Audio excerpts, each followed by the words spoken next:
जवार गुड़ को सड़ाकर गला करके बनी है, ये तो पानी की तरह पी सकते हैं। उन्होंने समझौता किया कि चलो भाई हो ना हो, भाई जाना है पार में तो थोड़ा सा ही ले लेते हैं। तो उन्होंने थोड़ा रखा था चना चबेना, थोड़ा लिया और पहली बार थोड़ा डाले, ऐसे ले गए, बदबू आई, बहुत तिल मिलाए, फिर जोर मारे, आंख बंद की और एक घूंट हल्का सा लिए, गला फटा, बदबू आई और तिल मिलाए। लेकिन अब तिल मिलाए तो यहाँ, लेकिन अब वो चीज अंदर गई। जैसे परम पूज्य गुरु महाराज जी बताते हैं कि जो चीज अंदर जाती है अपनी जगह असर जताएगी, अपनी जगह बनाएगी। जैसे एक गिलास में पानी, एक गिलास में दूध, एक गिलास में खून, अलग अलग गिलास में तीनों चीजें डाल दी जाए और एक एक का कॉइन मतलब कि सिक्का डालोगे, और जब सिक्का अंदर जाएगा अपनी जगह बनाएगा तो जो जिसमें होगा वो बाहर आ जाएगा।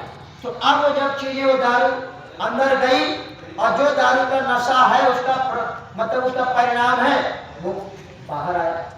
अब जब बाहर आया तो धीमे धीमे बेहोशी, क्योंकि जहर दारू और गांजा भांग ये कोई ऐसी चीज नहीं है, ये एक तरीके का जहर है। ज्यादा कर लोगे तो मर भी जाओगे, कम कर लोगे बेहोश होकर रात भर रोड में पड़े रहोगे, क्योंकि वो बेहोश हो गया, वो जहर है।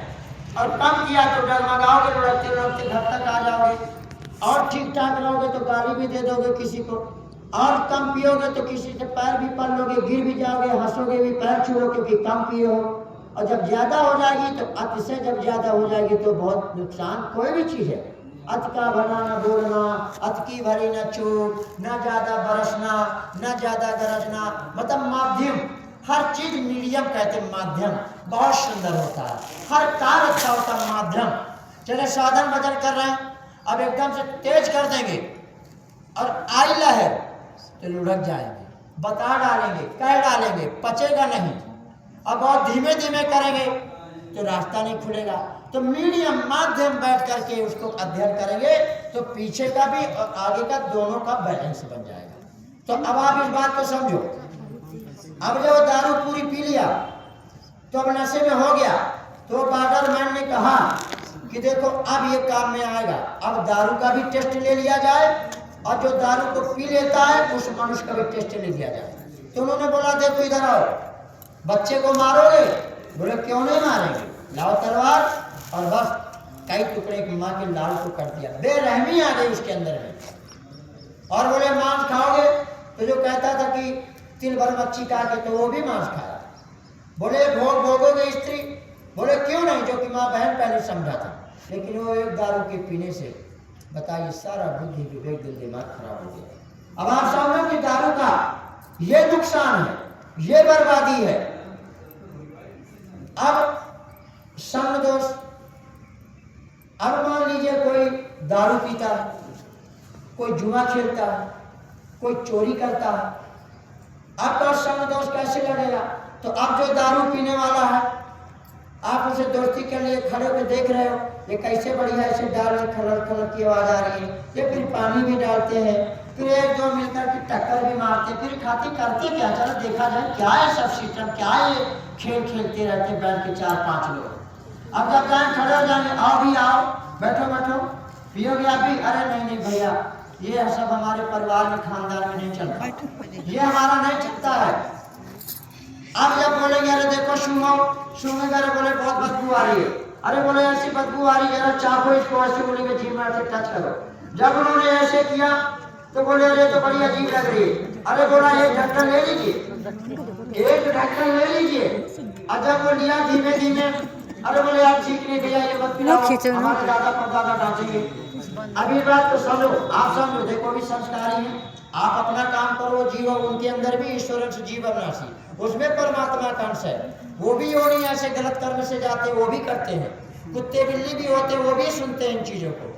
कहते हैं ना कि ईश्वर से शिव, जब ईश्वर से जीव अविनाशी, सकल जीव मम उपजाया और सब पर मोर बराबर दाया, सभी को परमात्मा ने उपजाया, सब में उसी परमात्मा का खुदा का नूर है इनमें, इसलिए वहां ध्यान मत भटकाइए, उनको देखोगे तो आपका छोड़ ही आएगा।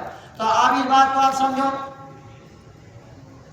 तो जो हम बताने जा रहे थे कि जब एक ढक्कन पिएगा और बाकी धीमे धीमे पिएगा, आदत पड़ जाएगी, तो पीने लगेगा, उठने बैठने लग जाएंगे, लाओ भैया पिया जाए भैया, सर्दी हो गई, आज ऐसा है, आज शादी है, डांस करेंगे, चलो थोड़ा थोड़ा करेंगे, अच्छा लगेगा।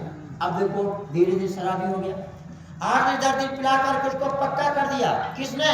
वो शराबी दोस्त अपने ना पीने वाले दोस्त को। और जब वो पक्का हो गया तब बोला कल आपकी बच्ची है भैया, कल अब आप पिलाएंगे। बोले अरे मेरे पास तो पैसे नहीं है, मेरे पापा मम्मी तो मुझे पैसे नहीं देते हैं, गिने चुने देते हैं जब हम स्कूल कॉलेज जाते हैं, वो भी कुछ खाने के लिए वगैरह, ऐसा ज़्यादा पैसे होते नहीं है और वो देते भी नहीं है। कहते हैं आपको क्या जरूरत है, किराया भाड़ा ले लो, खाओ पियो पहनो, जो जरूरत है, फालतू नहीं देते खर्च। कहते हैं बच्चे बिगड़ जाते हैं, ज़्यादा ओवर पैसा दे दिया जाएगा। तो अब जब सीख गए, नशे में आ गए, तो बोले अब आप पिलाओ। बोले नहीं मेरे पास पैसा नहीं है। तो बोले अरे जीवर नहीं है क्या, चना नहीं है क्या, एटीएम कार्ड नहीं मिलता क्या, अरे 100-200 ले लो, क्या फर्क पड़ता है, इधर उधर खींच लिया करो। अब बताइए, एक तो नशेड़ी बन गया और दूसरी बात उसे चोरी करना भी सीख गया। अब वो पीने लग गया, अब बस अब वो पिला रहा, अब हो गया संग दोष बन गया, मतलब चल गया उसका। अब इस बात को समझो आप कि कितना बड़ा संग का असर हो गया। अब जहां यानी कि जानवर मारे जा रहे हैं और जुआ खेला जा रहा है, स्थान दोष की बात हो रही है। अब अगर जुआ वहां हो रहा है कि देख रहे भैया ऐसे ऐसे करते हैं, फिर काट दिया, 1 नंबर आ गया, अब 1 नंबर जो भी इधर जाएगा अंदर बाहर जाएगा वही 500 हो जाएगा, जिसकी तरफ पहले जाएगा। तो जब देखेंगे यहाँ इधर आ गया और जीत गया, पैसा ले लिया, तो बाद में वो भी कोशिश करेगा हम भी 10-20 लगा दे, भैया जरा टेस्ट करें भैया कैसा खेल भैया, पैसा मिलता है बताओ।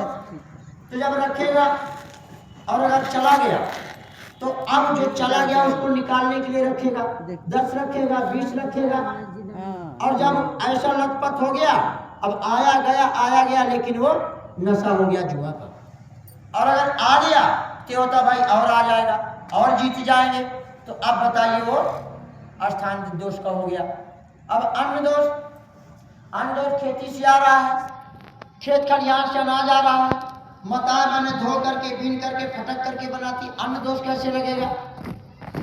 तो जिसके घर में चोरी का पैसा आ रहा है, दिल दुखा करके पैसा आ रहा है, मांस बेच का पैसा आ रहा है, ठेकेदारी का पैसा आ रहा है, तमाम ब्याज का ऐसा वैसा पैसा आ रहा है, उस पैसे से यदि जो भी अनाज फल फ्रूट दूध दही लाओगे और जो उसका सज्जन व्यक्ति खाएगा। अब इसमें 2 चीजें हैं।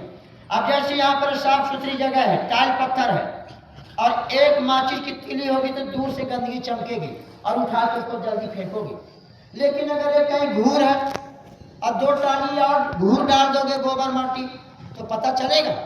नहीं चलेगा। ऐसे ही जो गंदे हैं वो तो खाएंगे तो उनको पचेगा, कोई प्रभाव नहीं पड़ेगा, क्योंकि कोई साधन भजन से मतलब नहीं है। लेकिन जो भजनानंदी अभ्यासी होंगे, सात्विक होंगे, उनको महसूस हो जाएगा।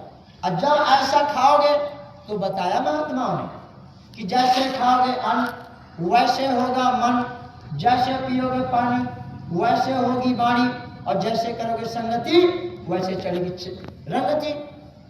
इसीलिए महात्माओं ने कहा, इसलिए संग दोष, स्थान दोष और अन्न दोष से बचो। फिर जैसा कोई व्यक्ति जा रहा है, गर्मी अभी आएगी, पानी पीना है हमको, कुआं नल की तलाश करेगा, कुआं मिलेगा तो जाएगा। तो ऐसा एक व्यक्ति गया, बाल्टी रसरी लिया, पानी खींचा और पिया। पीने के बाद 10-20 कदम गया, मन में आया कि भाई यहाँ तो कोई है नहीं, रस्सी बाल्टी ले लिया जाए, अपने घर के काम में आएगी किसी चीज के। अब आया लौट के बाल्टी रस्सी चोरी करके ले चले। कुछ 2-4 कदम 20 कदम और आगे गए होंगे, लघु शंका हुई, पेशाब करने के लिए गए, पेशाब किया, पानी गया बाहर। अब 10-20 कदम और आगे बढ़े, अब मन में आया अरे भाई बताओ मैंने चोरी कर लिया, मेरा भाव ऐसा नहीं था, कभी चोरी नहीं किया, बताइए क्या हो रहा है।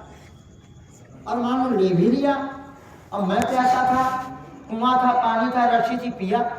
मेरे जगह में कोई और महान भाव होगा, कुआं देखेगा जाएगा, कुआं होगा, कुआं में पानी होगा, लेकिन संसाधन नहीं होगा तो पानी कैसे पिए।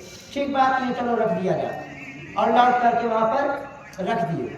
और जब आगे गए तो चिंतन मनन करने लगे, मोबाइल भाई बंद करो, मोबाइल किसका बज रहा। अब यानी कि जब आगे बढ़ा तो मन में विचार आ रहा था, आखिर ये भाव क्यों बदल रहा है, मेरे विचार क्यों बदल रहे हैं। तब आगे गए तो 2-4 आदमी ऐसे गांव के बाहर ऐसे बैठे थे। बोले भैया क्या बात है, मेरा दिल दिमाग कहीं काम कर रहा है, कभी कुछ कर रहा हूँ। बोले क्या कोई बात हुई? अरे बोले बात क्या, पानी प्यासा था और पानी पिया और चला तो मन में आया कि चोरी कर लूँ, तो बाल्टी रस्सी लेके चोरी करके चल दिया। आगे गया, पेशाब किया, पेशाब करने के बाद फिर चला, मन में आया करे भाई ये क्यों लेके जा रहा हूँ और किसी के काम में आएगा, और बोले रख दिया। तब उन्होंने बोला अरे भैया बात बिल्कुल सही कह रहे हैं नीचे, क्योंकि हम तो आज तक नहीं हमें पता चला, लेकिन आज ऊपर में बीती है तो आज